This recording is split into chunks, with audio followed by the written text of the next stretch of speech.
Prions ensemble.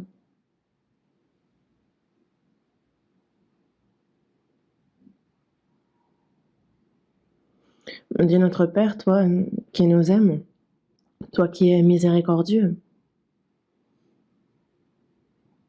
Dieu, nous étions éloignés de toi et agissions dans le péché, mais tu as eu pitié de nous. Pour nous sauver, c'est le Seigneur Jésus qui a reçu le jugement et la malédiction que nous devions recevoir. Et par le précieux sang que le Seigneur a versé, tu as éternellement lavé nos péchés, fait que nous n'avons plus à recevoir ni le jugement ni la malédiction. Et c'est sans aucun mérite de notre part que nous avons reçu le salut, que tu as fait de nous tes enfants,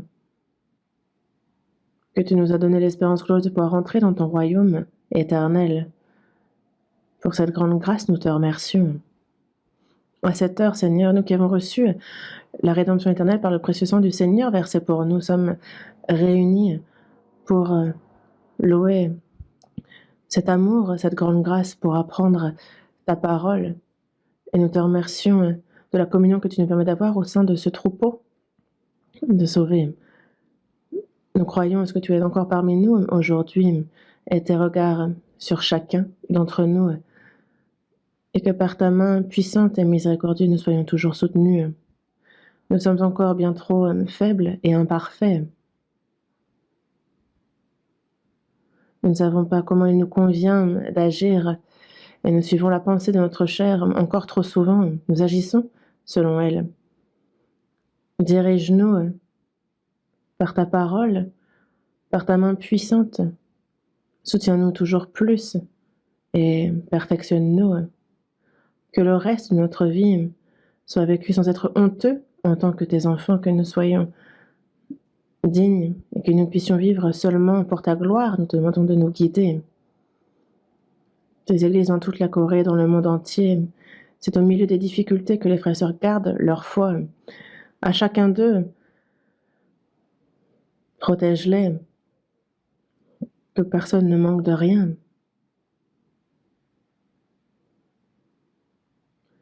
À tous les frères qui prêchent ta parole, ta parole, la sagesse, soutiens-les par ta puissance et que ton évangile puisse être largement, activement prêché et que de nombreuses âmes soient sauvées, que ton œuvre s'accomplisse et les saints sauvés, qu'ils puissent chaque jour être renouvelés par ta parole, qu'ils puissent grandir et pratiquer ta volonté. Aide-les pour cela.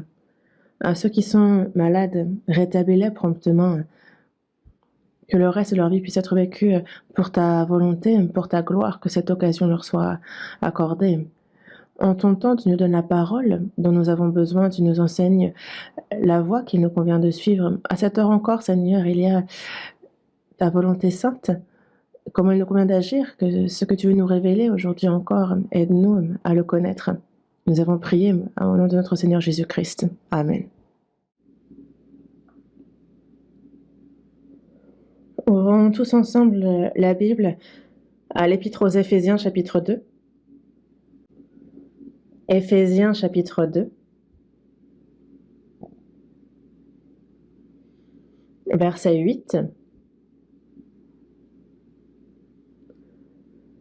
Éphésiens chapitre 2, versets 8 et 9.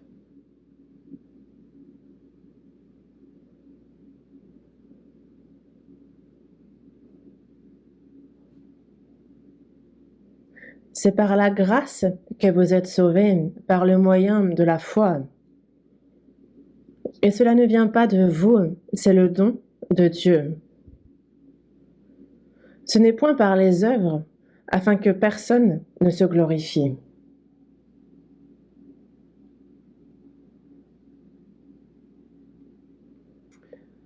Ces versets sont des versets que nous lisons régulièrement, n'est-ce pas? Vous les avez mémorisés, non? Le salut que nous avons reçu est si grand, si surprenant. Nous y réfléchissons encore et encore et encore. Mais on ne saisit pas pour autant combien grand est ce don.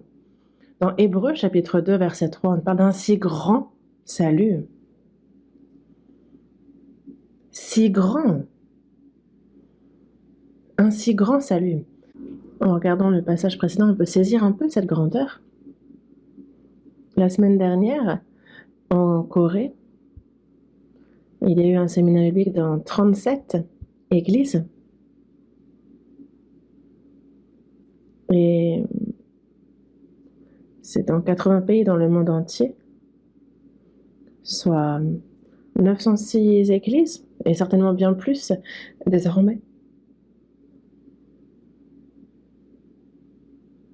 qu'il y a continuellement des séminaires bibliques et que les sauvés sont ajoutés. Dans Jean, chapitre 5, verset 17, il est dit « Mon Père agit jusqu'à présent, moi aussi j'agis ». Dieu, continuellement, agit.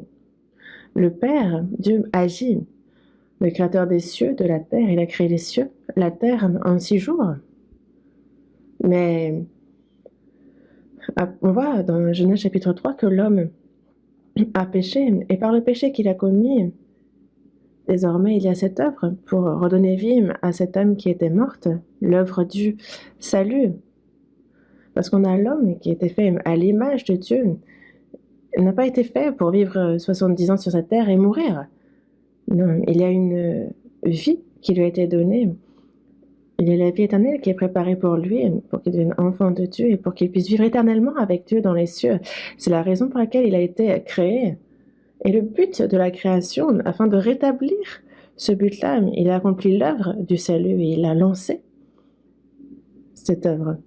C'est pour cela que dans Jean chapitre 5, verset 21, il dit que le Père ressuscite les morts et il donne la vie. Ainsi le Fils donne la vie à qui il veut. Le Père ressuscite les morts et il donne la vie. Et cette œuvre-là, Dieu l'a préparée, il l'a prévue. Et à travers le peuple d'Israël, à travers plusieurs épisodes, par exemple, qu'il nous donne dans sa parole, il nous a montré c'était quoi cette œuvre. Et il a promis le salut, et cette promesse a été tenue. Jésus-Christ est venu dans le monde, lui qui est sans péché, lui qui est saint, il est venu dans ce monde pour ôter le péché du monde. Il est mort sur la croix comme le plus méchant des hommes. Il a versé toute l'eau et tout le sang de son corps pour accomplir la rédemption du péché du monde, pour briser l'autorité de la mort, le pouvoir de la mort. Il est lui-même mort, mais il est ressuscité pour donner la vie éternelle. Et désormais, c'est à travers les saints sauvés, depuis Jérusalem jusqu'aux extrémités de la terre, que l'évangile est prêché. C'est ce qu'il a permis. Et pour cela, il a envoyé le Saint-Esprit. Ça a commencé à Jérusalem et la prédication de l'évangile a continué durant plus de 2000 ans. Et de nombreuses personnes sont sauvées. Et nous vivons à la fin des temps. Nous sommes au bout de cette histoire-là. Et nous avons reçu le salut à ce moment-là. Dieu accomplit l'œuvre du salut, il ressuscite les morts et il donne la vie. Et ceux qui sont sauvés continuent aussi de faire que les âmes soient sauvées. Donc ce sont deux choses. Sauver les morts et leur donner la vie. Ceux qui étaient morts par leurs offenses, par leurs péchés. Et donc donner la vie, sauver la vie de ceux qui sont en train de mourir, de ceux qui sont morts. Qu'on fasse le service, qu'on se donne de la peine, qu'on fasse des efforts. On voit, on a par exemple des docteurs qui le font, des médecins, ou par exemple quand il y a des catastrophes naturelles, quand il y a des incendies qui se déclarent, on a les pompiers, on a les équipes de secours qui n'hésitent pas à se jeter dans les flammes pour sauver des vies. C'est vraiment les équipes de sauvetage. Et il leur arrive parfois de perdre leur vie. Mais c'est pour sauver des vies, la vie d'autrui.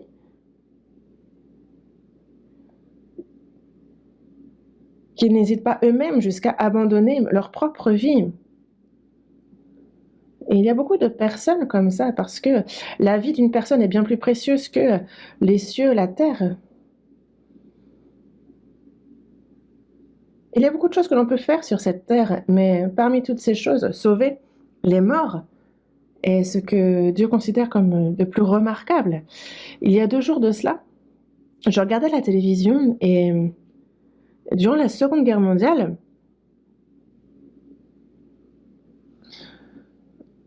donc il y a eu la guerre entre les États-Unis et le Japon, donc entre les 2 armées,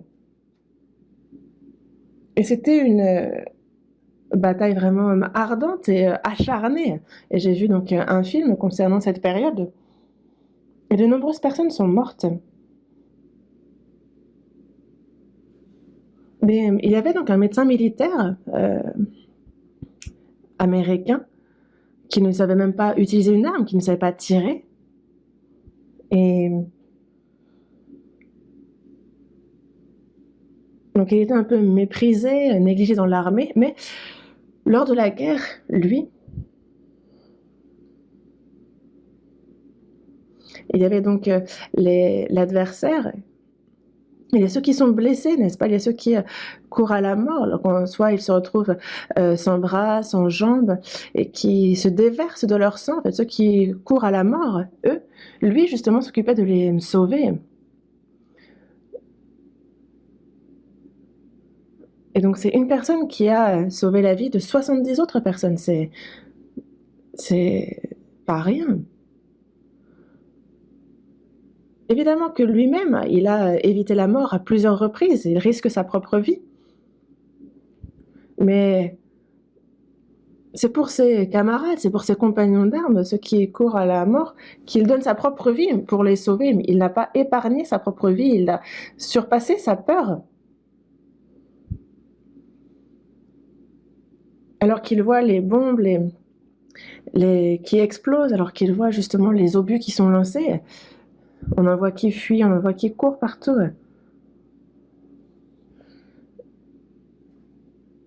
Et justement, en fait, il y avait des alliés aussi. Et on les voit descendre par les échelles, ils arrivent dans les airs. Il y a beaucoup d'alliés qui n'ont pas pu se retirer, qui n'ont pas pu battre en retraite. Et donc les alliés qui étaient en train de mourir, tous ces patients, tous ces malades, il les a soignés. Et on se rend compte de la bravoure de ce médecin militaire.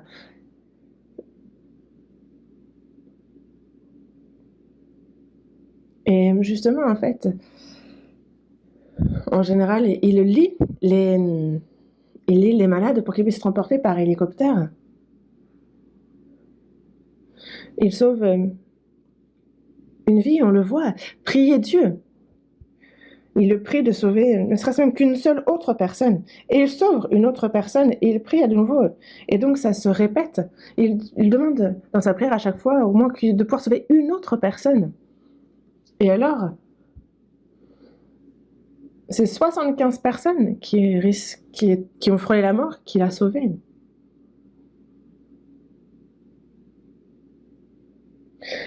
Et cette scène était vraiment émouvante. Lui avait toujours, donc ce médecin militaire, la Bible dans sa poche, la poche qui est sur sa poitrine, et il se baladait avec. Et alors qu'il était en plein en plein sauvetage, pardon, il a perdu sa Bible et il s'est mis à la chercher partout.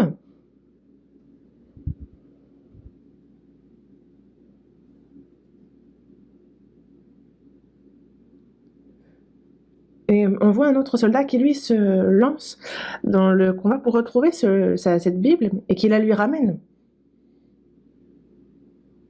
Et on le voit donc prier dans chacune des difficultés auxquelles il fait face. Et c'était vraiment donc un film touchant. Et en voyant ce film, nous aussi, il y a beaucoup d'âmes qui courent à leur mort et nous, on est là pour les sauver.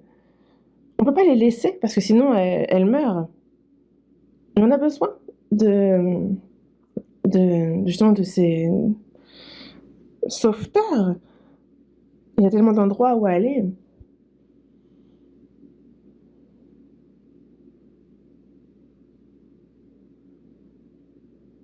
Et en fait, ce médecin militaire courait vers les malades sur le champ pour les ramener.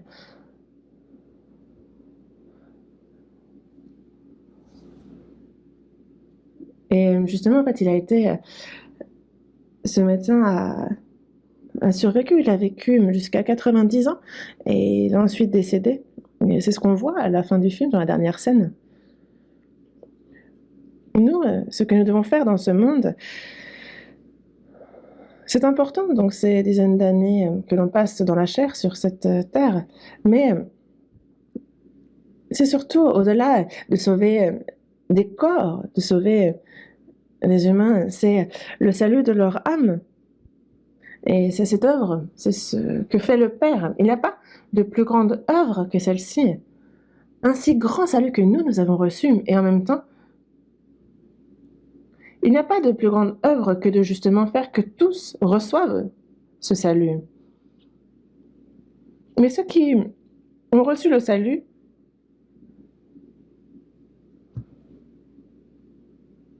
parce qu'ils oublient trop souvent, ils oublient la valeur de ce salut qu'ils ont reçu, et donc ils ne sont pas obéissants, ils ne vivent pas comme il se doit en tant que chrétiens, et concernant ce monde, il y a cette convoitise qu'ils vont poursuivre et vivre selon elle. Et vivre une vie qui ne plaît pas à Dieu. Mais quand on connaît combien grand et précieux est ce salut que nous avons reçu, alors concernant le salut des autres âmes, vraiment quand on voit une personne être sauvée, c'est vraiment joyeux.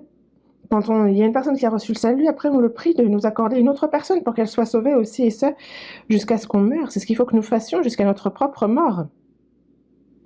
C'est pour ça que ceux qui sont sauvés, concernant le salut des autres âmes, il nous faut réfléchir à ce que nous pouvons faire pour le salut des autres. Et je ne peux pas seul, mais nous pouvons. Dans Éphésiens chapitre 3, verset 20, il est bien dit que c'est à celui qui peut faire par la puissance qui agit en nous, infiniment au-delà de tout ce que nous demandons ou pensons. Moi, je ne peux pas, mais nous pouvons. Nous nous battons contre de nombreux adversaires, mais comment pourrions-nous les vaincre seuls? Il y a beaucoup d'adversaires. Mais quand nous sommes unis avec nos alliés, alors nous pouvons vaincre l'ennemi. Et les nombreux frères et sœurs qui ont reçu le salut déjà, il y a cette armée de Dieu. Et il y a le Saint-Esprit qui agit en nous et qui nous aide.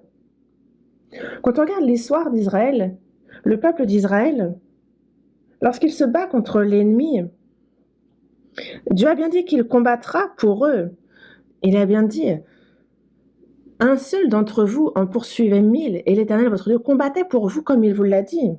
Quand Dieu est avec nous, alors Israël ne souffre de rien. Peu importe combien l'ennemi est puissant et nombreux, ils étaient vainqueurs. C'est comme David, ce jeune garçon qui se bat contre Goliath et qui triomphe dans ce combat. Dieu était avec lui. Et il l'a fait gagner, il l'a fait vaincre. Et toute l'histoire du peuple d'Israël dans l'Ancien Testament nous montre, c'est un peu l'ombre de ce qui se passe dans nos vies. Dieu est avec nous, il nous rend vainqueurs. Il combat pour nous contre le diable, pour le salut de nombreuses âmes. Mais il nous faut nous confier en Dieu, en sa puissance. Et c'est quand nous lui sommes obéissants, c'est alors qu'il agit à travers nous. C'est pour cela que ceux qui ont reçu le salut et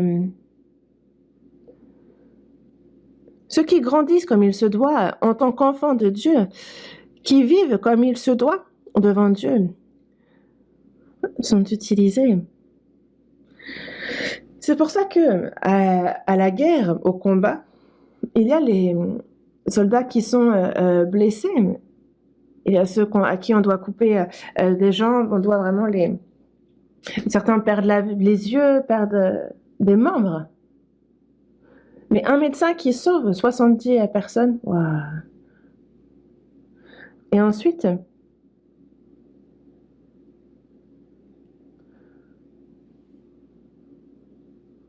On le voit continuer dans cet hôpital de fortune à les soldats qui sont blessés.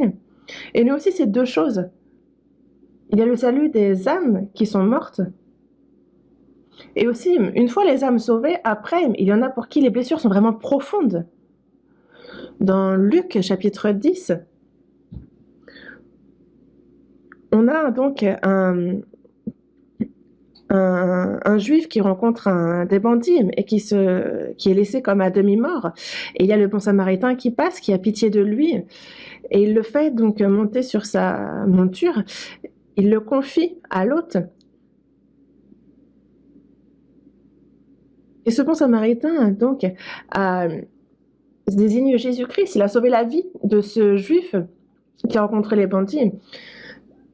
Et justement, en fait, on voit, il l'a guéri. C'est comme la parole, c'est comme le Saint-Esprit qui nous aide et qui nous sauve. Et ensuite, il va à l'hôtellerie. Et donc désormais, la personne, sa vie n'est plus en péril, mais il la confie à l'hôte et il lui donne aussi 2 deniers afin qu'il en prenne soin. Il dit, mais ce que tu dépenseras de plus, je te le rendrai à mon retour. Donc il y a 2 deniers qu'il donne pour que l'autre prenne soin de lui, pour que cette personne puisse bien guérir, pour retrouver toute sa santé, être rétablie complètement.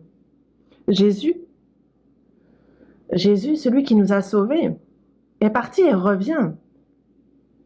Et cette hôtellerie, c'est l'Église qui réunit tous les saints sauvés.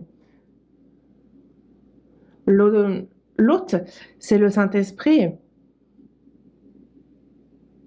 Et justement, en fait, il y a donc ces 2 choses. Sauver les âmes qui périssent et faire que ceux qui sont sauvés puissent être rétablis en bonne santé, qu'ils puissent bien grandir en tant qu'enfants de Dieu. Les aider dans ce sens, ce sont donc ces 2 choses qu'il nous faut faire constamment. Et ce sont ces 2 choses-là qui doivent être le but de notre vie. Il ne faut pas l'oublier. Il faut toujours y penser. Voyons dans la première épître de Pierre, chapitre 1. Première épître de Pierre, chapitre 1.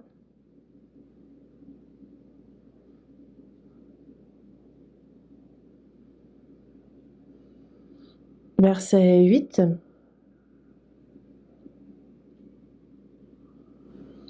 Lui que vous aimez sans l'avoir vu, en qui vous croyez sans le voir encore, vous réjouissant d'une joie ineffable et glorieuse, parce que vous obtiendrez le salut de vos âmes pour prix de votre foi. La première épître de Pierre s'adresse aux sauvés, à ceux qui ont reçu le salut. Jésus, donc lui que vous aimez sans l'avoir vu, nous aussi, on n'a pas vu le Seigneur, mais on voit combien le Seigneur nous aime. Et parce que le Seigneur nous aime,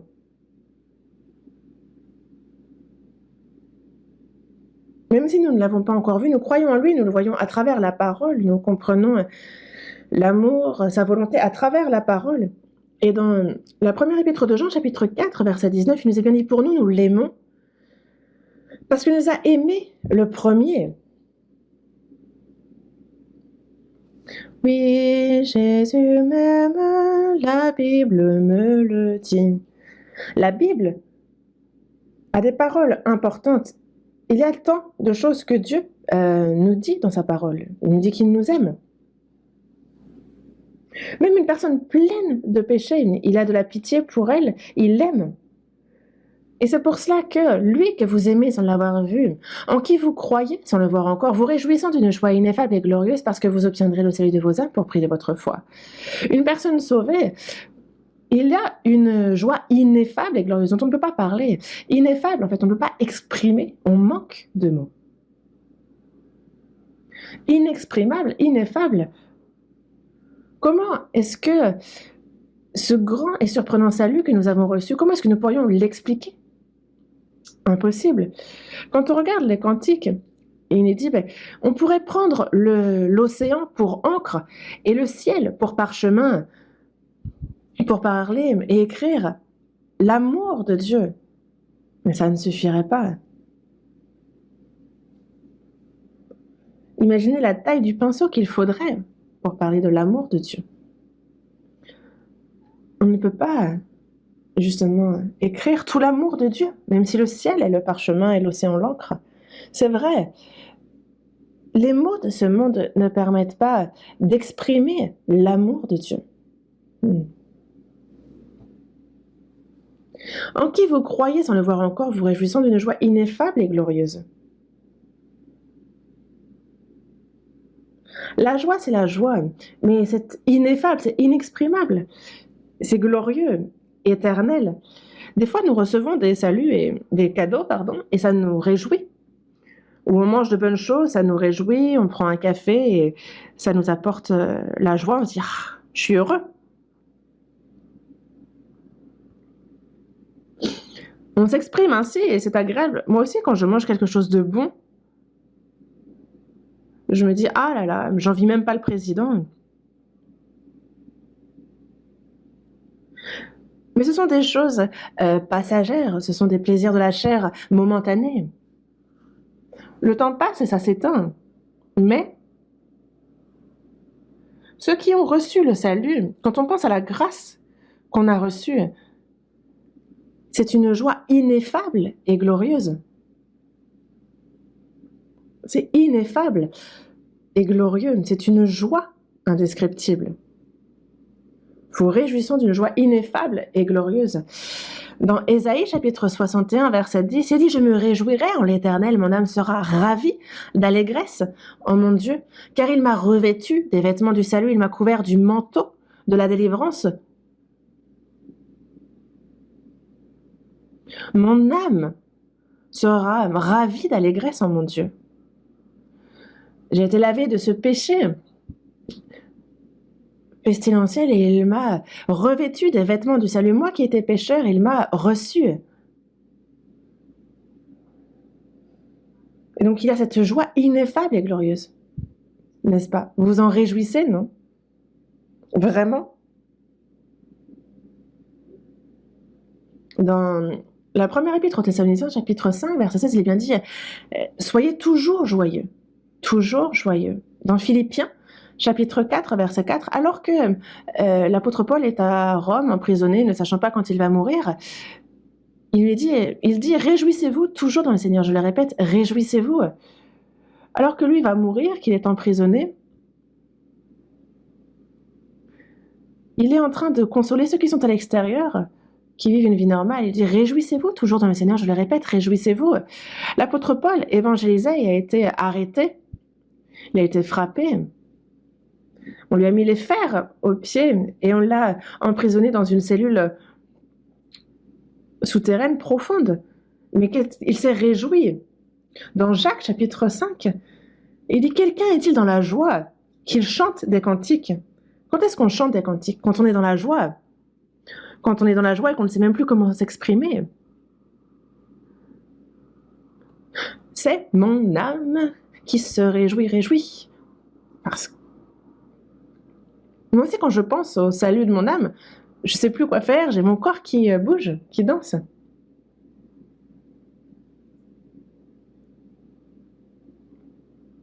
Vous réjouissant d'une joie ineffable et glorieuse parce que vous obtiendrez le salut de vos âmes pour prix de votre foi. La reconnaissance concernant ce salut de notre âme, cette joie, ça, c'est la force motrice de notre vie de foi.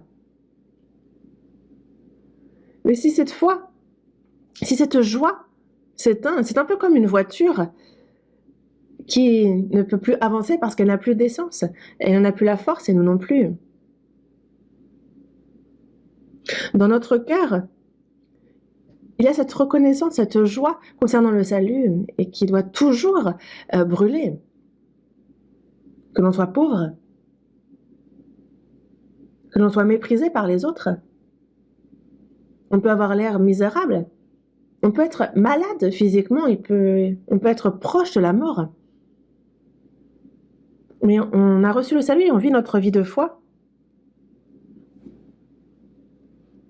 Et si on a ce pronostic qui est tombé du médecin, vous n'avez plus longtemps à vivre, on se dit, on ne va pas s'effondrer pour autant, on va bientôt vers le Seigneur.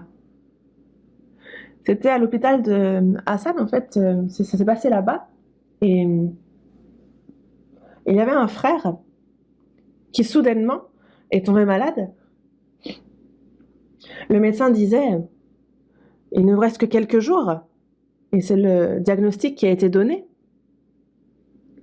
Et la sœur, sa femme, et les autres femmes, j'étais là aussi.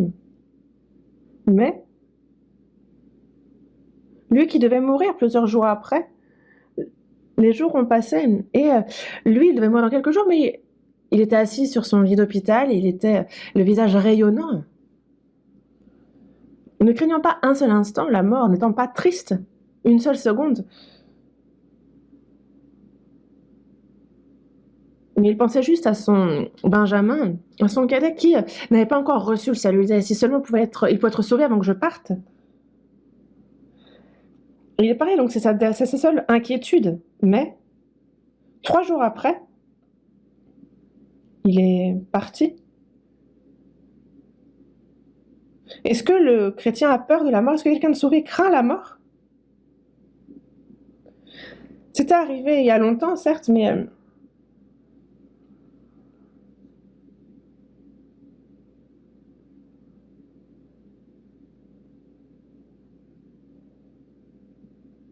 on a la marine qui est dans la mer de l'Est, justement, qui il y a un livre qui a été écrit après une bataille maritime. Et donc c'est un chrétien qui a écrit donc un de ses récits. Parce ils ont été faits prisonniers par le Nord, et on lui avait dit, demain, c'est la peine capitale pour vous. On vous fusille. Il a entendu ça, et il s'adresse à ses camarades, et il dit, moi, demain, je rencontre le Seigneur.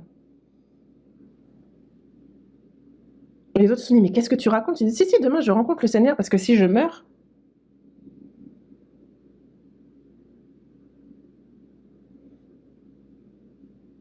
dans quelques minutes, si je meurs, je rencontre le Seigneur. Et donc, il est monté sur son lit, et puis il s'est endormi, il a bien dormi. Mais si vraiment vous vous inquiétez de la mort, est-ce que le sommeil vient? Dans Actes, on le voit, il y a les 12 apôtres. Et donc, il y a Étienne qui a été fait le premier martyr, qui est...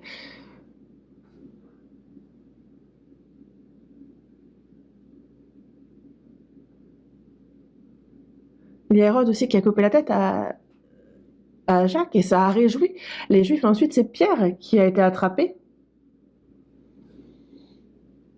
Pierre qui a été arrêté, lui qui était un peu le leader des églises de Jérusalem. Il a été emprisonné, on lui a dit, demain, tu seras décapité aussi. Mais Pierre sait bien, parce que il sait d'ailleurs ce qui l'attend, parce que Jacques lui-même a été décapité avant. Que ce soit Jean, Jacques, Pierre, André.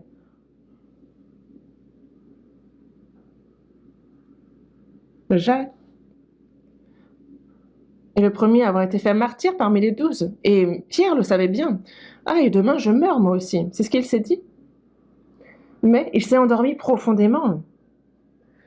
Et les saints qui étaient à Jérusalem, eux, étaient réunis et ils priaient ensemble. Parce que Jacob est mort décapité, il y a Pierre, ça va être son tour. Comment on fait? Et Pierre est profondément endormi. Il y a un ange qui se montre et qui le frappe pour le réveiller. Et donc Pierre est complètement surpris, ça le réveille. On lui dit, lève-toi. Et il voit ses fers qui s'ouvrent, il se retrouve libre. Et les portes s'ouvrent également, et il peut s'enfuir. 3 portes. Et à chacune des portes,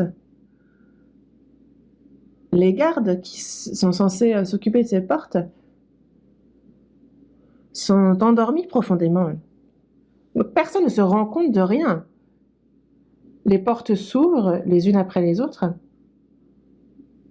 Clac, clac, clac, et l'ange emmène Pierre hors de la prison. Et Pierre pensait, rêver. Il se dit que c'était un rêve. Mais il se retrouve à l'extérieur et l'ange disparaît. Et c'est alors qu'il se dit, ah, je vois maintenant d'une manière certaine que le Seigneur a envoyé son ange et qu'il m'a délivré de la main d'Hérode. Et justement, en fait, pour les chrétiens, quand ils disent qu'ils vont mourir, comment ça se passe? Est-ce que c'est triste? Est-ce que ça vous décourage? De mourir, c'est une chose, on peut avoir peur parce qu'on est découragé, on sait que c'est la fin.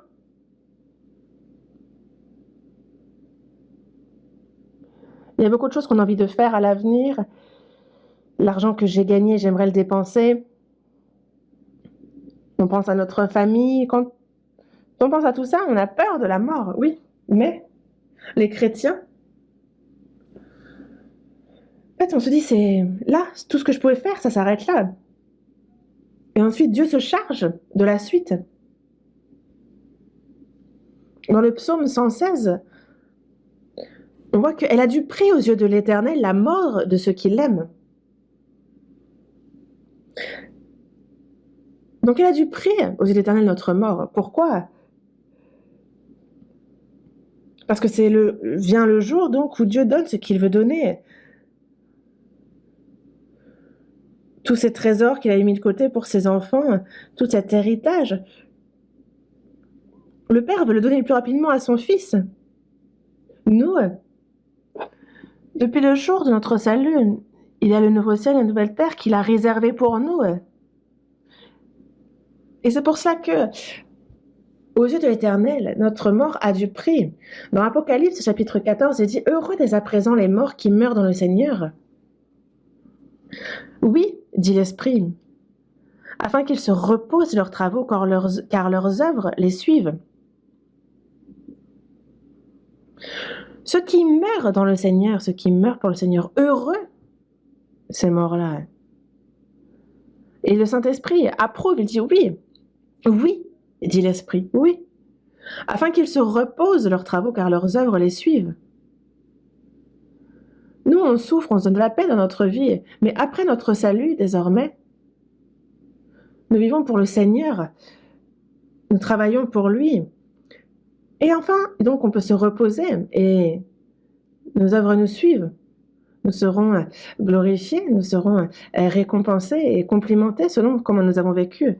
Et c'est vrai que il arrive parfois en voyageant que l'avion traverse des turbulences. Et quand j'y pense, j'ai l'impression que ce soit dans les airs ou sur la mer, j'ai plusieurs fois failli mourir.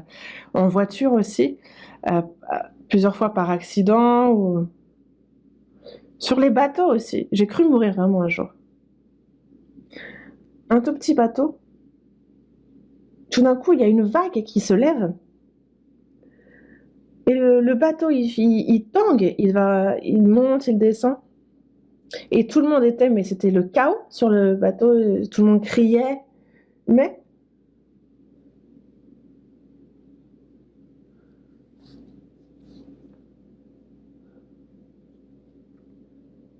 je me suis dit, ah, ça peut être grave. Et il y a quelqu'un qui... Vous savez, il y a les espèces de grands bidons d'essence en plastique. Et justement, en fait, il y a ça, en fait, les gens voulaient s'en servir comme des bouées. Et donc, on était en train de se préparer, elle s'attachait à ces bidons pour sauter par-dessus bord. Mais, en fait, on est arrivé sain et sauf. Et à chaque fois que la mort s'approche, en fait, ça ne pose pas problème. Au contraire, on reste calme. Je vais vers le Seigneur. C'est ici que s'arrête ce que je peux faire pour lui. Ceux qui ont reçu le salut n'ont rien à craindre. Et on se réjouit vraiment d'une joie ineffable et glorieuse. La raison pour laquelle il nous a sauvés, ce n'est pas pour bien vivre, bien dormir ici, sur cette terre, pour ne pas pleurer, ne pas mourir. Non, c'est que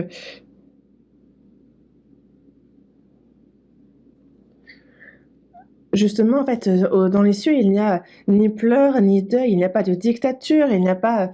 C'est un lieu saint, en paix, à l'image de Dieu, un monde éternel. Et c'est dans ce monde-là, dans ce royaume-là que nous entrons. Et c'est pour nous donner cela qu'il nous a sauvés.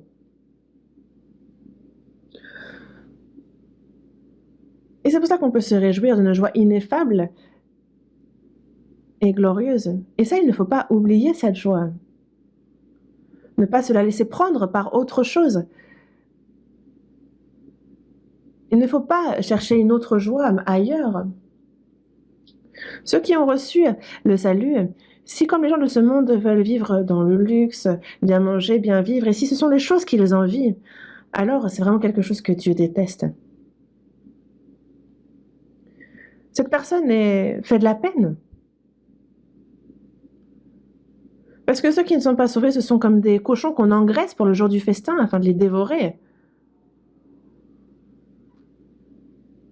Ils mangent, ils dorment, tout se passe bien de leur côté. Et c'est comme pour ce porc que l'on prépare. On le laisse dormir, on le mange, mais pourquoi? C'est pour le découper le jour du festin.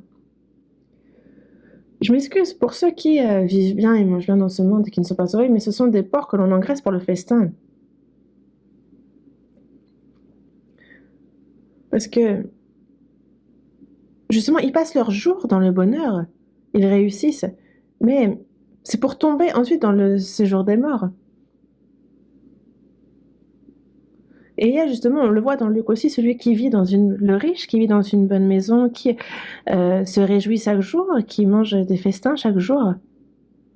Mais lui aussi est mort. Et il est mort lui aussi un beau jour.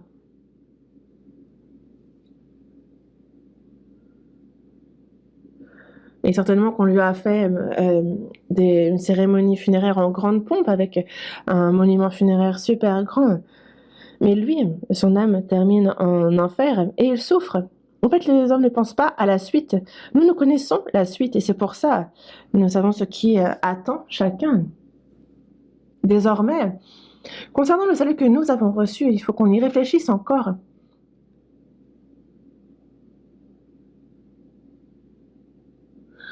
Je me répète et vous allez me dire, ah là là, il nous parle encore de la même chose. Mais il faut encore en parler. Pourquoi? Parce qu'il y en a beaucoup qui écoutent cela pour la première fois. Et c'est quelque chose qu'il nous faut entendre encore et encore. Avoir reçu le salut. Donc c'est comme un don. Un don, c'est un don, un cadeau. Et je vous parlais de ce salut qui est comme un don à plusieurs facettes. On est justifié, on est pardonné de nos péchés. Et nous qui étions morts par nos péchés et par nos offenses, on est revenus à la vie, on a reçu la vie éternelle. Et on est né de nouveau. On est de nouveau enfant de Dieu. On est devenu enfant de Dieu. Et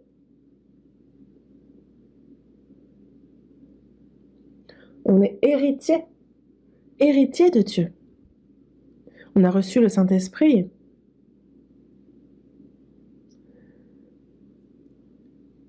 En fait, ce sont 8 points importants. On a tout reçu d'un coup en recevant le salut. Ça ne vient pas les uns après les autres, c'est d'un coup. Mais être devenu enfant de Dieu, ça, c'est le point sur lequel je continue de vous parler. Être devenu enfant de Dieu. Dans Jean chapitre 1, verset 12, il dit qu'à tous ceux qui l'ont reçu, à ceux qui croient en son nom, elle a donné le pouvoir de devenir enfants de Dieu, lesquels sont nés. On nous parle de ce pouvoir de devenir enfant de Dieu. Pourquoi devenir enfant de Dieu? C'est un pouvoir.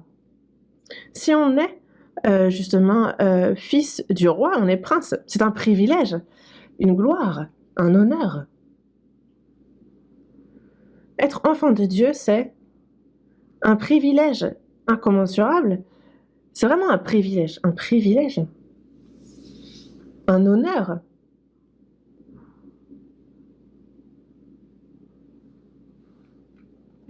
Avoir le pouvoir, être juste après Dieu. Et on a les anges, qui sont des êtres remarquables, puissants, mais qui ne peuvent devenir enfants de Dieu. Les anges ne peuvent devenir épouses du Seigneur. L'ange Lucifer a voulu devenir comme Dieu, mais il a été chassé du ciel, il est devenu le diable. Et un tiers de ceux qui le suivaient l'ont également suivi sur terre. Et c'est un peu tous ces esprits, tous ces fantômes qui errent dans ce monde. Et eux qui sont perdus, errants, on le voit dans Matthieu chapitre 25, « Retirez-vous de moi, maudits !» Allez dans le feu éternel qui était préparé pour le diable et pour ses anges. Le diable et ses anges, ses sous-fifres, ceux qui le suivent, il y a le feu éternel qui était préparé pour eux, mais c'est le lieu qui attend ceux qui ne sont pas sauvés aussi.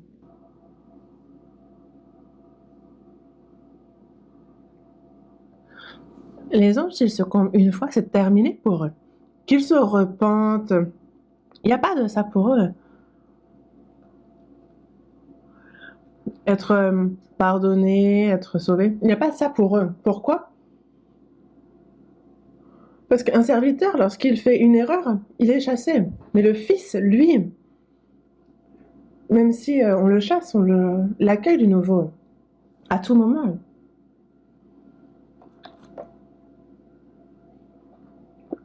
Par le péché commis par l'homme, la terre a été maudite, il a été chassé du jardin d'Éden, et c'est de la peine, les efforts, les souffrances, les guerres, beaucoup de choses terribles qui se passent dans ce monde.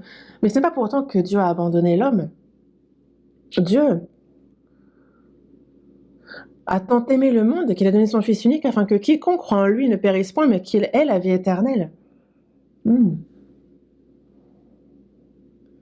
n'y a pas de plus grand sacrifice du Seigneur, de Dieu, que celui-ci. Quelqu'un qui est très très très très très riche et qui s'imagine gouverner le monde, mais il n'a qu'un seul fils, un fils unique.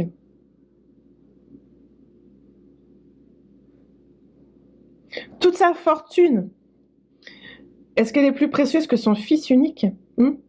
Son fils est précieux. C'est un peu comme sa propre vie. Et au contraire, il préférait mourir que de faire mourir son fils. C'est à ce point-là que ce fils est précieux. Mais il ne l'a pas épargné, il l'a donné pour ceux qui commettaient le péché. Vous pouvez imaginer ça ?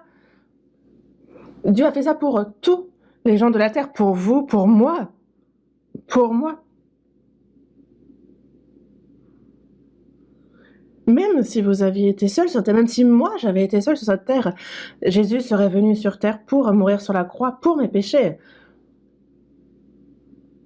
Il ne fait aucun doute qu'une âme est plus précieuse pour Dieu que les cieux, la terre, que tout. Un si grand salut.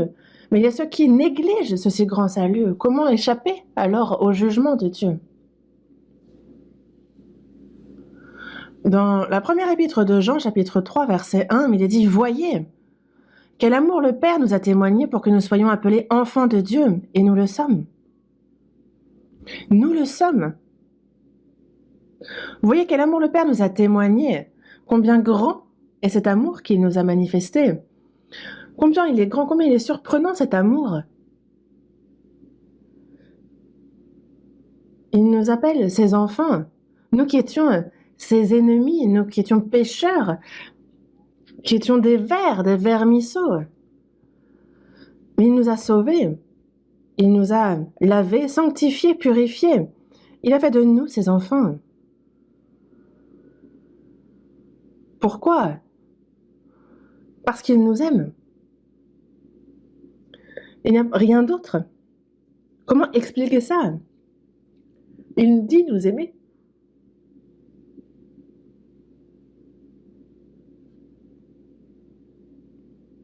Et c'est pour cela que le fait que nous soyons devenus enfants de Dieu, il ne faut pas que l'on oublie une seule seconde combien c'est grand, combien c'est important. Et pourquoi je le répète, justement parce qu'on oublie. Et c'est quand on l'oublie que ça commence à poser des problèmes.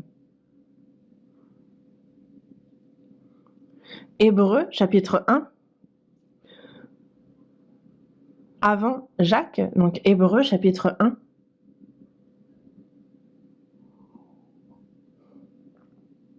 Hébreux, chapitre 1, verset 14.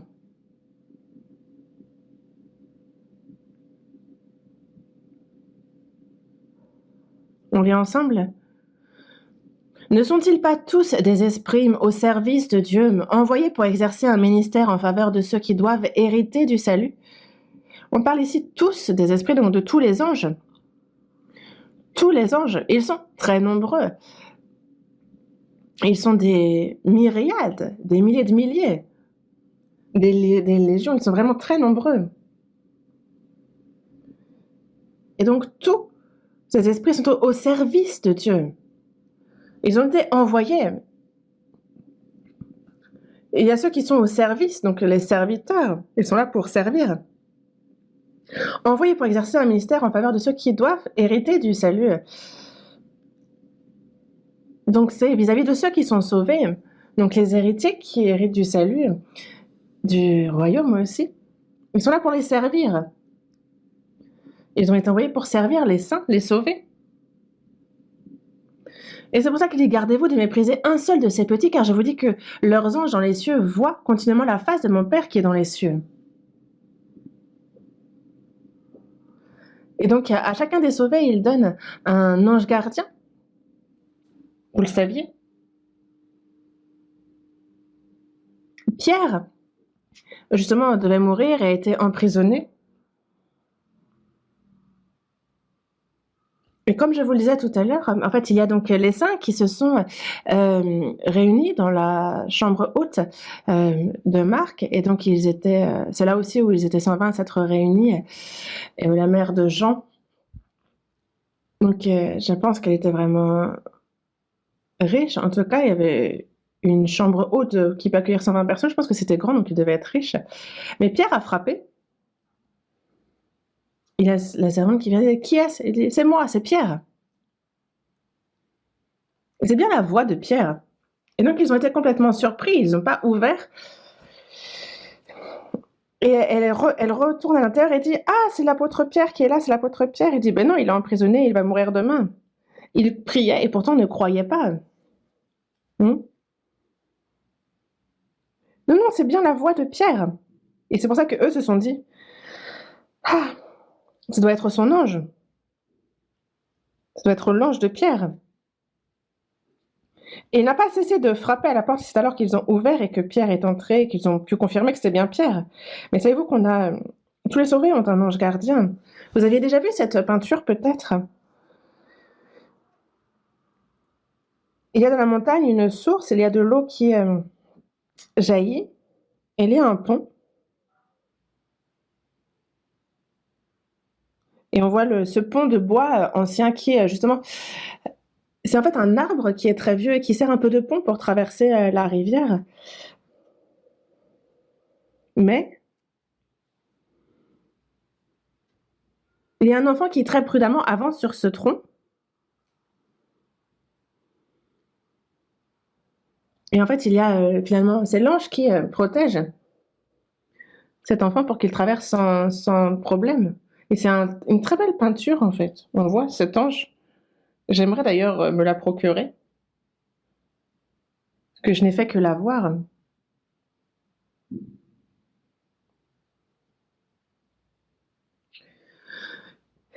On a un ange gardien qui nous garde, qui nous protège jusqu'à ce que nous entrions dans le royaume des cieux.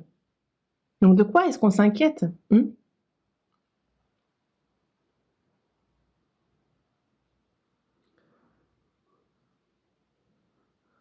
Ils ont été envoyés pour. Donc tous ces esprits, tous ces anges ont été envoyés au service de ceux qui doivent hériter du salut. Mais nous sommes supérieurs aux anges. Voyons dans Hébreux.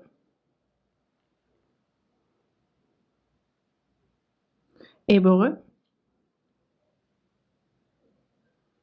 chapitre 2, verset 3. Comment échapperons-nous en négligeant un si grand salut qui, annoncé d'abord par le Seigneur, nous a été confirmé par ceux qui l'ont entendu? Un si grand salut, en fait, parce que ça nous parle des anges auparavant, Et c'est donc ce dont il parle, un si grand salut.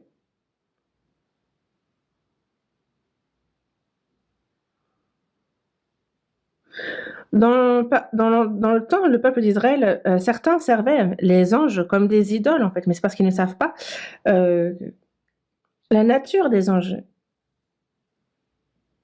Les anges ne sont pas là pour être servis. On n'est pas là pour s'agenouiller et adorer les anges. Non, c'est de l'ignorance. Les anges sont précieux, mais beaucoup moins que les sauvés. Et c'est pour ça que dans Hébreu, il nous parle du fait que nous sommes supérieurs aux anges.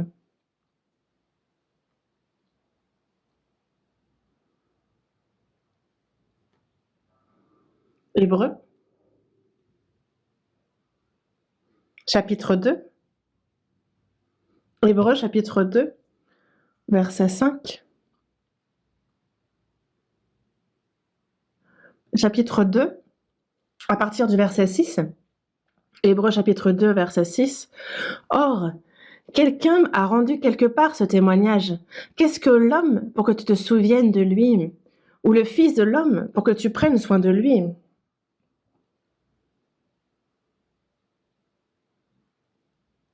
Tu l'as abaissé pour un peu de temps au-dessous des anges, tu l'as couronné de gloire et d'honneur.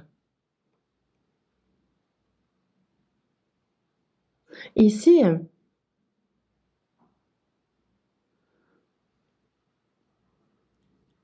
or quelqu'un a rendu quelque part ce témoignage.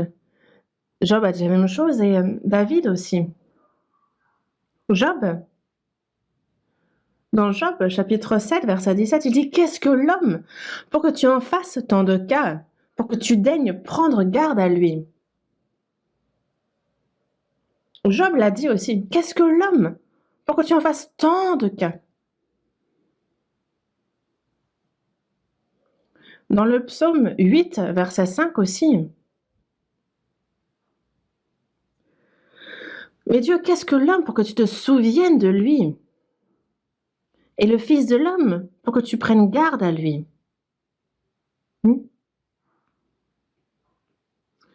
Le psaume 144 aussi, dans les versets 3 et 4, il dit « Éternel, qu'est-ce que l'homme pour que tu le connaisses ? Le Fils de l'homme pour que tu prennes garde à lui, l'homme est semblable à un souffle. Et ses jours sont comme l'ombre qui passe. » Quand on ne pense qu'à la chair, nous sommes comme les animaux. Il n'y a pas de différence. Nous n'avons rien de supérieur aux animaux. Au contraire, les animaux font des choses remarquables, bien plus que les hommes, en termes charnels, si on regarde le corps. Il y a les oiseaux migrateurs qui parcourent des milliers de kilomètres. Il y a, regardez, juste le papillon qui traverse l'océan Pacifique. Il y a certains animaux qui ont une longévité bien supérieure à la nôtre. Mais en plus, eux, ils ne se donnent pas de peine, ils ne souffrent pas, en fait. Charnellement, nous ne sommes en rien supérieurs aux hommes si nous n'avons pas l'âme, l'esprit. L'homme, justement, c'est pour ça qu'il est dit de l'homme, qu'il est en honneur, mais celui qui n'a pas d'intelligence et qui ne le sait pas, il est semblable aux bêtes que l'on égorge.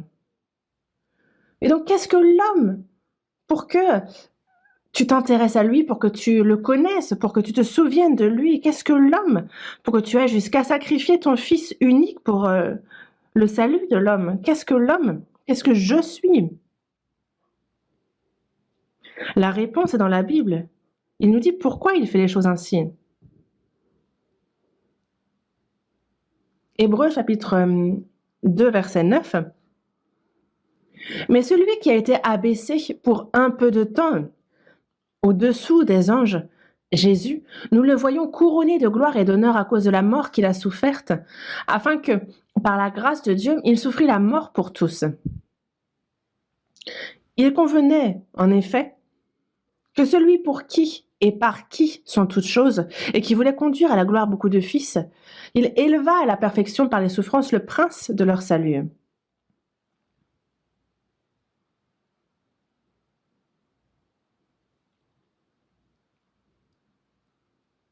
Que pensez-vous de ces versets? La réponse est dans ces versets. Hmm? Mais celui qui a été abaissé pour un peu de temps au-dessous des anges, Jésus, nous le voyons. Jésus est bien supérieur aux anges. Et il n'y a que Dieu qui le soit d'ailleurs. Jésus est Dieu. Dans Philippiens chapitre 2, il est bien dit qu'il existe en forme de Dieu. On parle de Jésus. Et il n'a point regardé comme une proie arrachée d'être égal avec Dieu. Mais il s'est dépouillé lui-même en prenant une forme de serviteur, en devenant semblable aux hommes. Et il est paru comme un simple homme. Il s'est humilié lui-même en se rendant obéissant jusqu'à la mort de la croix. Mais il est en forme de Dieu. Il est égal à Dieu. Mais c'est l'homme qui est légèrement inférieur momentanément aux anges. Nous qui avons cette chair, évidemment que nous, avec cette chair, nous sommes légèrement inférieurs aux anges. Et c'est durant 33 ans et demi seulement que Jésus a été légèrement inférieur aux anges durant sa vie sur terre en humain. Mais il a été abaissé pour un peu de temps au-dessus des anges, mais Jésus, nous le voyons couronné de gloire et d'honneur à cause de la mort qu'il a souffert. Il a été élevé de nouveau à l'égal de Dieu, il a été élevé de nouveau supérieur aux anges. Et c'est afin que, par la grâce de Dieu, il souffrit la mort pour tous. Pourquoi avoir fait les choses ainsi? C'est pour nous sauver, nous, pécheurs. Justement pour que nous soyons également élevés pour la gloire. Et lui, il a souffert la mort pour ça. La mort, la souffrance, la honte. Pourquoi? Pour l'homme. Pour nous. Pour moi, pour vous. Vous imaginez un peu? Nous, on ne comprend pas par notre intellect. On ne peut pas comprendre, mais c'est certain. C'est comme ça. Et nous devons continuer à voir pourquoi. Pourquoi il nous a tant aimés. Pourquoi il a été jusqu'à faire tout ça pour moi? Pourquoi cette grande grâce?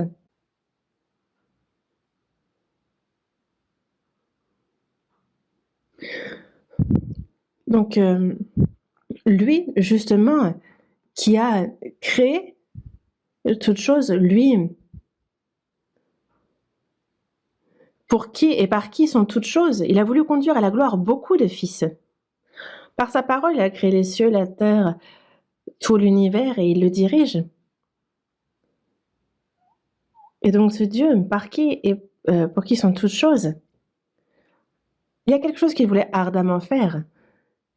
Il a voulu que donner naissance à beaucoup de fils et les conduire à la gloire. Non pas juste ces créatures, mais on parle ici de fils. Que de nombreux fils soient conduits à la gloire. Jésus est mort et il a ressuscité, et ainsi il est entré dans la gloire de Dieu. Et c'est afin que donc ses fils rentrent dans cette gloire aussi. Jésus est entré dans la même gloire que Dieu. Et que c'est afin donc de conduire à la gloire beaucoup de fils. C'est pour cela que le Seigneur a été élevé à la perfection par les souffrances.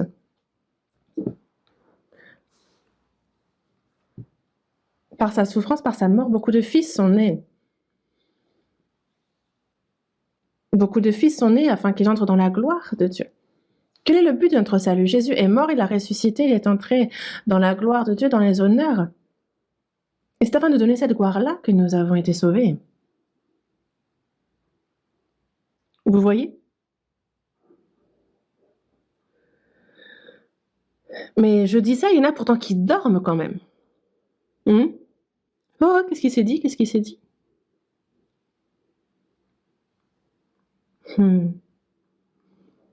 Il y en a toujours. Il y a ceux qui clignent des yeux. Mais vaut mieux. Il y en a qui ont les yeux fermés et qui écoutent ça, mais vaut mieux écouter les yeux ouverts.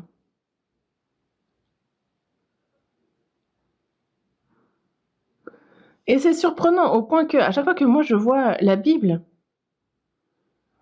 ça remplit mon cœur. Comment exprimer ça?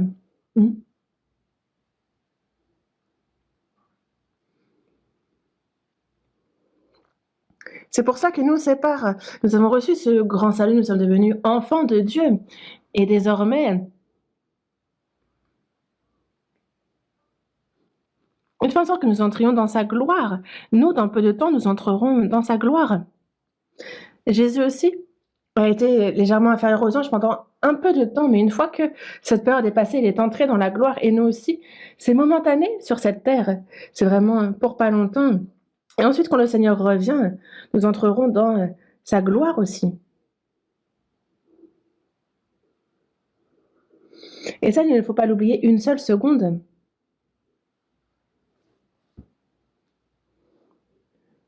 C'est pour ça que ceux qui sont sauvés après leur salut, alors que nous vivons sur cette terre, Dieu qui a sauvé notre âme, il ne nous aiderait pas dans la chair aussi? Qui a dit ça, qu'il ne nous aidait pas? Dieu a dit nous aider. Matthieu chapitre 6.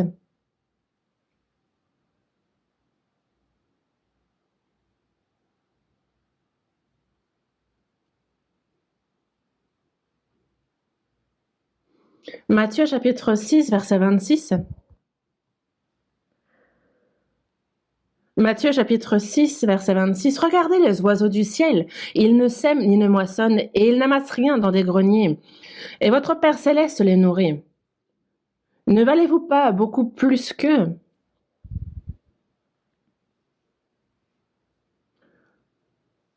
Regardez les oiseaux du ciel. Votre Père céleste les nourrit. Regardez les lys dans les champs. Ils sont revêtus d'une si belle robe.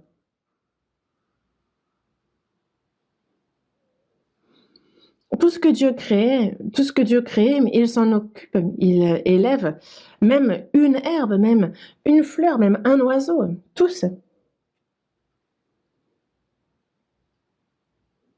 C'est pour cela que dans Matthieu chapitre 10, verset 30, Dieu dit que même les cheveux de notre tête sont tous comptés.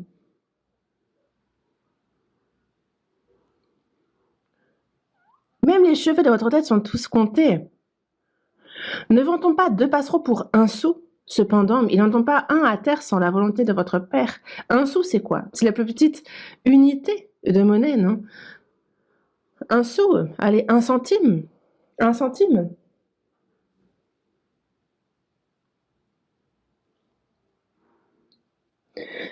Et en fait, il n'en tombe pas un à terre sans la volonté de votre Père. Alors vous êtes bien plus précieux que ces oiseaux. Lui qui a compté tous les cheveux de votre tête, regardez combien il vous aime. Il compte tous les cheveux de notre tête et donc il connaît bien mieux ma situation que moi-même. Mais je sais en qui j'ai cru, il me connaît parfaitement et je sais que il m'aidera, j'en ai la certitude. Vraiment?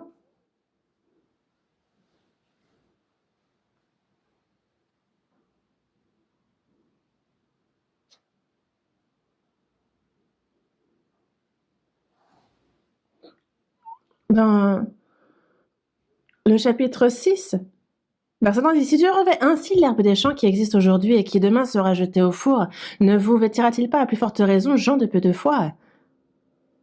À plus forte raison.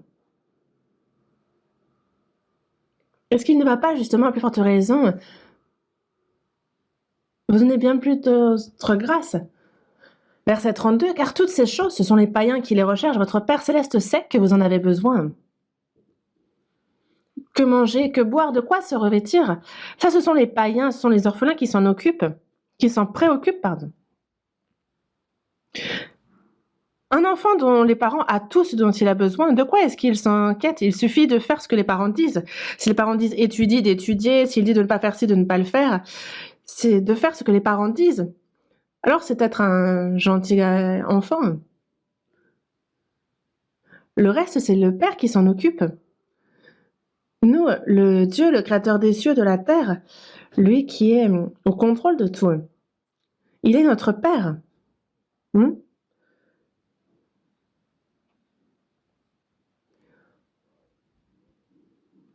Votre Père céleste, donc celui qui est dans les cieux, sait que vous en avez besoin.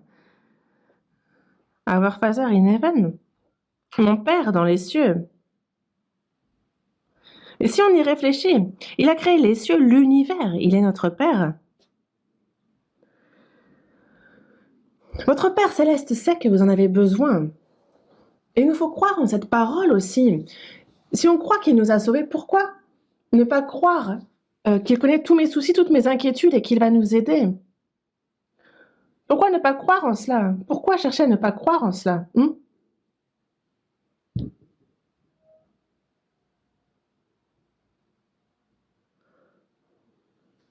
Parce que Dieu, vis-à-vis de ses enfants,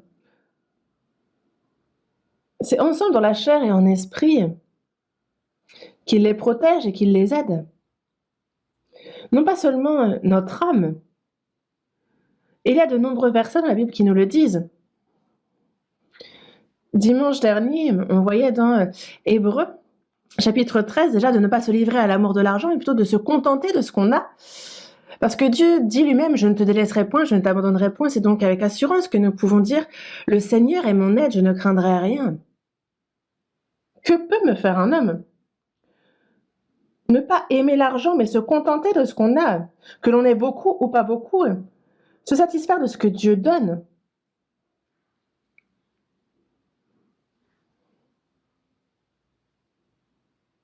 Parce qu'il nous dit, je ne te délaisserai point et je ne t'abandonnerai point.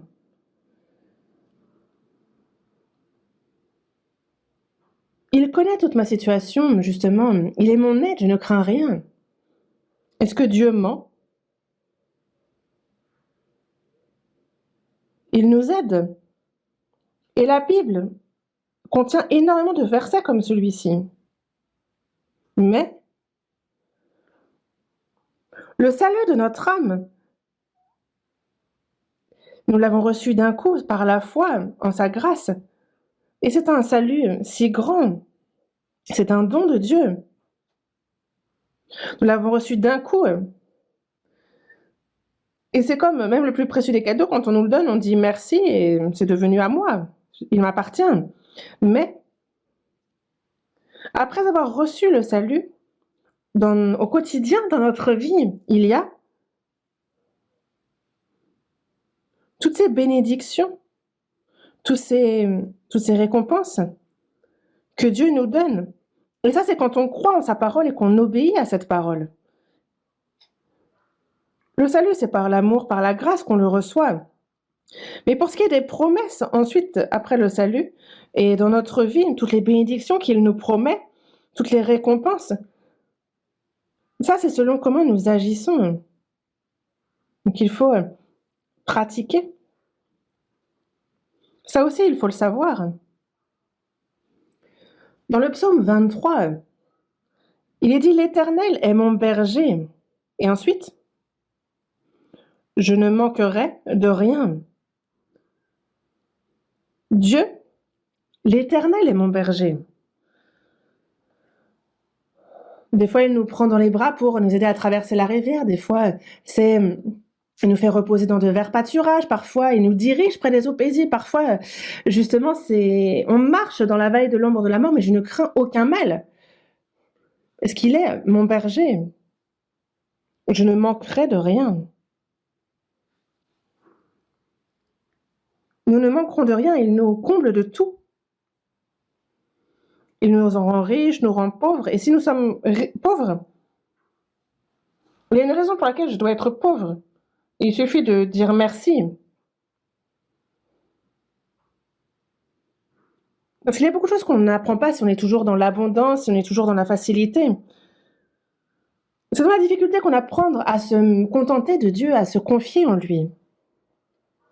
Moi, avant d'être sauvée, j'étais tellement pauvre. Et même après avoir été sauvée, j'ai vraiment vécu dans la difficulté. Je me suis mariée et même jusqu'à ce que j'ai 2 enfants, on évangélisait. Je ne savais même pas qu'il y avait un salaire pour les prédicateurs. Je pensais que ça n'existait pas, ce genre de choses. Parce que la Bible ne parle pas d'un salaire pour les prédicateurs. Si on me donne, tant mieux. Et quand je n'avais pas et on vivait quand même. Et mes enfants ont grandi et il faut acheter des livres de coloriage. Mais je ne pouvais même pas. Je n'avais pas l'argent pour des livres de coloriage pour mes enfants. Et j'ai acheté ça d'occasion et on m'a dit: «Ah, pourquoi tu prends ça d'occasion?» Et moi, je lui ai dit: «Bah, ne parle pas, à la limite, donne-moi de quoi acheter des nouveaux». Mais je me suis pas plaint une seule fois pour autant. Je me suis pas inquiétée. Je me suis réjouie et j'ai rendu grâce tout simplement. Qu'on soit pauvre, ça passe et je me suis rendu compte que c'est vraiment Dieu qui m'a éprouvée, et ce pendant longtemps. Après avoir reçu le salut et durant 7 ans vraiment, je ne me souviens pas de ce que j'ai mangé, où j'ai dormi, partout où j'allais. J'avais prévu de ne pas me marier, mais c'était vraiment inconfortable dans l'évangélisation et c'est pour l'évangélisation que je me suis mariée et j'ai vraiment bien fait, non? Elle m'aide. Je ne sais pas ce qu'elle a vu pour se marier avec moi, je ne sais pas. Est-ce que j'avais de l'argent? Est-ce que j'avais un emploi? Est-ce que j'avais de la force? Est-ce que j'avais quoi que ce soit? C'est seulement par la foi. Et on a été beaucoup éprouvés. Mais ça a été vraiment bénéfique pour moi. Parce que si je n'avais manqué de rien dès le début, je pense qu'il y a beaucoup de choses que je n'aurais pas pu apprendre concernant le fait de m'appuyer en Dieu. Parce que l'apôtre Paul, lui, il a été nu, il a fait des veilles, il a été dans la faim, dans le froid, il a tremblé, il a été éprouvé au-delà de toute mesure, il a frôlé la mort, il a été emprisonné souvent. Mais il a appris. On le voit en prison, il a écrit les épîtres. C'est dans les épreuves qu'il a appris à se confier dans le Seigneur. Les apôtres aussi ont compris la grâce du Seigneur dans les souffrances, dans les épreuves. Et l'apôtre Paul avait aussi une écharde dans la chair. Donc ça ne fait que mal, on ne meurt pas de ça. Et à 3 reprises, il a prié qu'on lui enlève cette écharde dans la chair. Et Dieu lui a dit: non, non, ma grâce te suffit, t'inquiète, ça va. De peur qu'il ne s'enorgueillisse. Ma grâce te suffit, car ma puissance s'accomplit dans la faiblesse. Et il dit: c'est pourquoi je me plais dans les faiblesses, dans les outrages, dans les calamités, dans les persécutions, dans les détresses par Christ. Car quand je suis faible, c'est alors que je suis fort. Parce que la grâce qu'il a reçue est si grande, de peur qu'il s'enorgueillisse, il lui a été donné la souffrance. Et c'est pour ça que l'apôtre Paul dit: je me plais dans les faiblesses. Pourquoi est-ce que je m'appuie davantage dans le Seigneur, dans les... Il ne faut pas vouloir toujours être riche avant toute chose. Il est difficile déjà pour les riches d'être sauvés. Et après le salut aussi, il est difficile aussi pour des riches de vivre sa vie de foi. Ce n'est pas le cas de tout le monde, mais plus je suis riche et plus il faut que je reprenne mes esprits. L'apôtre Paul a dit: je sais vivre dans l'humiliation et je sais vivre dans l'abondance. En tout et partout, j'ai appris à être rassasié, à avoir faim, à être dans l'abondance, à être dans la disette. Savoir dans l'abondance, ne pas garder ça pour soi, mais le partager, dans la disette, savoir rendre grâce. En fait, j'ai appris. Dieu, en son temps, parfois, il nous fait pauvres, des fois il nous met dans l'abondance, des fois il nous donne, des fois il ôte ce qu'il donne. Pour voir, en fait, ah tiens, s'il devient pauvre, comment il va faire? Parce que lorsqu'il a quelque chose, il dit oui, j'adore, et quand il n'a plus d'argent, il ne fait plus rien. C'est que la foi, cette personne en est là, en fait. Ça nous montre le niveau de foi de la personne. C'est pour ça que, après avoir reçu le salut, il y a toutes choses que Dieu nous a promis, mais c'est par la foi, quand on obéit, qu'il nous les donne, qu'il nous donne ce qu'il a promis. Lorsque par la foi on obéit. Psaume 121.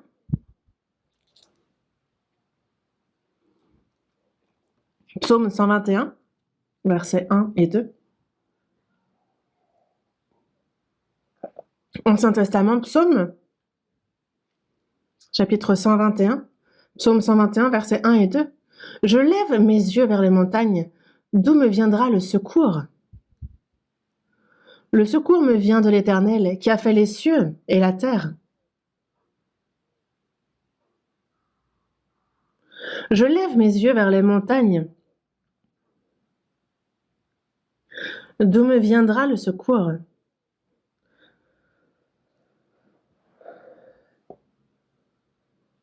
D'où me viendra le secours ? Le secours me vient de l'Éternel qui a fait les cieux et la terre. C'est lui qui nous aide. C'est surprenant, non ? Verset 7.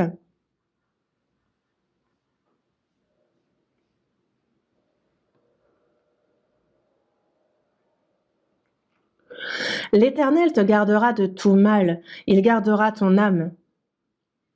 L'Éternel gardera ton départ et ton arrivée dès maintenant et à jamais.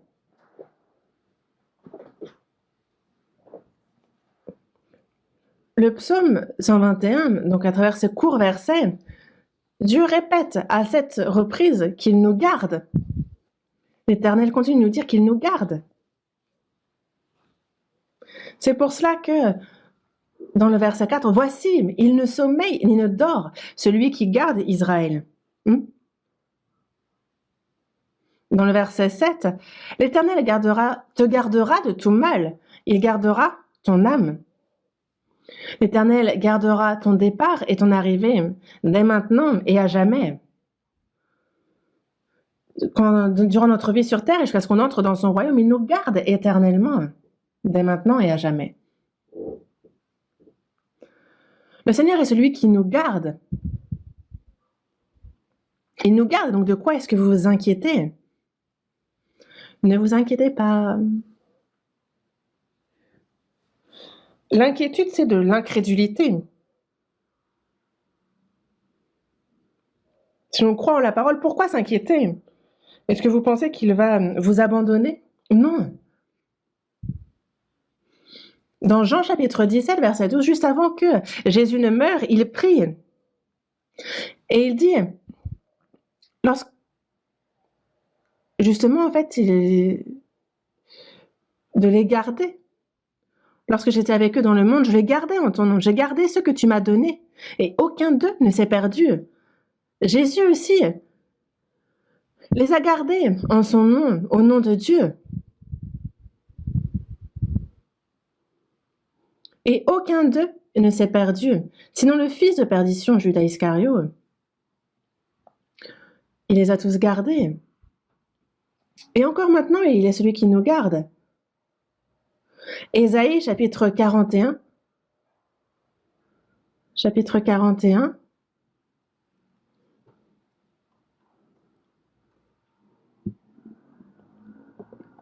Chapitre 41, verset 10.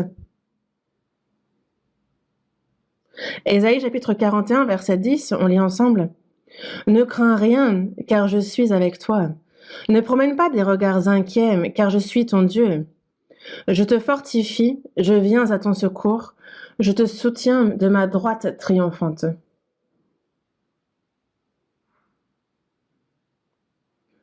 Ne crains rien. Qu'est-ce que l'on peut craindre ? Il n'y a rien à craindre. Car je suis avec toi.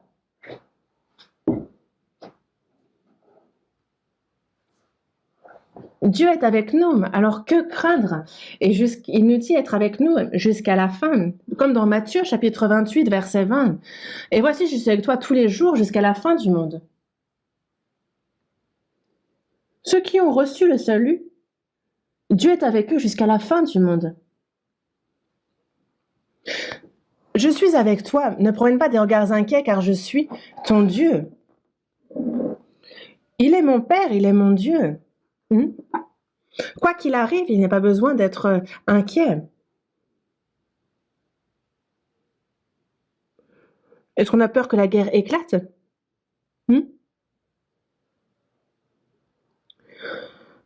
Que les bombes soviétiques explosent, que les bombes nord-coréennes explosent.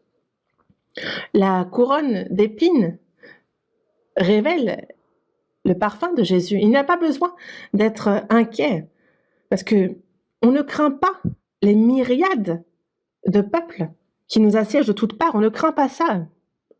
Il n'y a pas besoin d'être surpris non plus. Ne sois pas surpris. Je serai avec toi. Ne sois pas inquiet. On parle de la guerre, donc j'en parle, mais on a Poutine en Russie qui est vraiment cruel. Il est possédé par un esprit, vraiment. Il suffisait de laisser tranquille l'Ukraine. Mais il a voulu la reprendre. En fait, il s'en est pris à la mauvaise personne. On a vu des milliers de morts parmi les Russes aussi. L'armée. Et la Chine en plus. La Chine qui s'en prend à Taïwan. Pourquoi ne pas la laisser tranquille? C'est pas comme si la Chine était un petit pays. Il suffisait d'être en bon terme avec tout le monde. Et la Corée du Nord. On est une même nation. On va vous aider. Juste enlève ces armes et on va vous aider. Concernant la pauvreté, on va s'aider. Il suffit juste. En fait, est-ce que c'est un mensonge? Non, on a vraiment dit qu'on allait le faire, mais il a dit non, non, non, nous on va faire des armes nucléaires et on va vous menacer avec. Et il y a des tests constamment qui sont faits, des essais. Mais la politique, il faut bien la faire aussi. On a aussi besoin donc d'une bonne politique, etc. Mais ce qui est bien plus important encore, c'est que justement, nous, on fait la mission à l'étranger, n'est-ce pas? Il ne va rien arriver à la Corée vu qu'on prêche à l'étranger. Et moi, je prie Dieu et je dis, si jamais la guerre éclate en Corée, Dieu, on ne peut plus aller faire la mission à l'étranger. Donc après, c'est toi qui gères, hein. Et qu'est-ce que Dieu dit? Ok, ok. En fait, je ne rigole pas. À Sodome et Gomorrhe, justement, comment ils ont... En fait, on l'a bien dit. On a dit, c'est parce s'il y a 10 justes, justement, il n'y aura... la ville ne sera pas détruite. S'il y en avait eu 10, elle n'aurait pas été détruite, n'est-ce pas? Mais est-ce que les habitants de Sodome et Gomorrhe l'auraient su que c'est à cause de 10 justes? Non. Mais Dieu fait quand même si les gens ne savent pas la raison. En Corée, même si les gens attaquent, même si il y a des invasions, que ce soit Kim Jong-un ou quels que soient les blagues qu'il entreprend, il ne peut pas. Parce que si Dieu ne le permet pas, ce n'est pas possible. À cause de qui? Je pense qu'il y a beaucoup de justes, il y a beaucoup de chrétiens en Corée. Sodome et Gomorrhe, 10 âmes. Dans Jérémie, chapitre 5 aussi, il dit « Parcourez les rues de Jérusalem, regardez, informez-vous, cherchez dans les places. Si s'y trouve un homme, s'il y en a un qui pratique la justice, qui s'attache à la vérité, je pardonne à Jérusalem. » Et je sais qu'on est nombreux en Corée. Et c'est pour ça que Dieu agit, qu'il nous protège. Et les gens de ce monde l'ignorent, ils ne savent pas, ce qui les protège eux-mêmes. Mais nous savons que c'est Dieu qui nous garde. Et c'est pour ça que ne crains rien car je suis avec toi. Ne promène pas des regards inquiets, je suis ton Dieu, je te fortifie. Je viens à ton secours. Je te soutiens de ma droite triomphante. Ne crains pas. Ne promène pas des regards inquiets, fortifie-toi. Je t'aide. Je te soutiens de ma droite triomphante. Wow. C'est en détail qu'il nous montre sa gentillesse et son soutien. Et vous inquiétez quand même? Moi, je ne m'inquiète pas.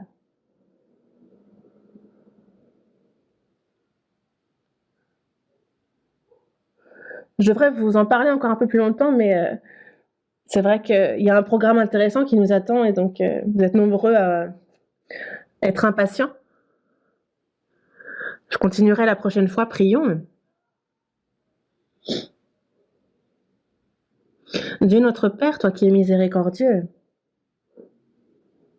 toi qui es dans les cieux, par nos mauvaises œuvres, nous étions loin de toi, nous étions tes ennemis, mais tu as eu pitié de nous. Seigneur, tu as pardonné nos péchés, tu as sauvé nos âmes, et c'est sans aucun mérite de notre part. Merci beaucoup. Notre corps, notre esprit, tout appartient. Que le reste de notre vie soit vécu seulement pour ta volonté et pour ta gloire. Soutiens-nous et guide-nous.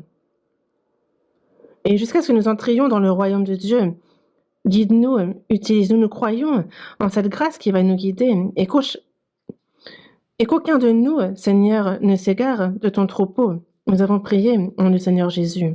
Amen.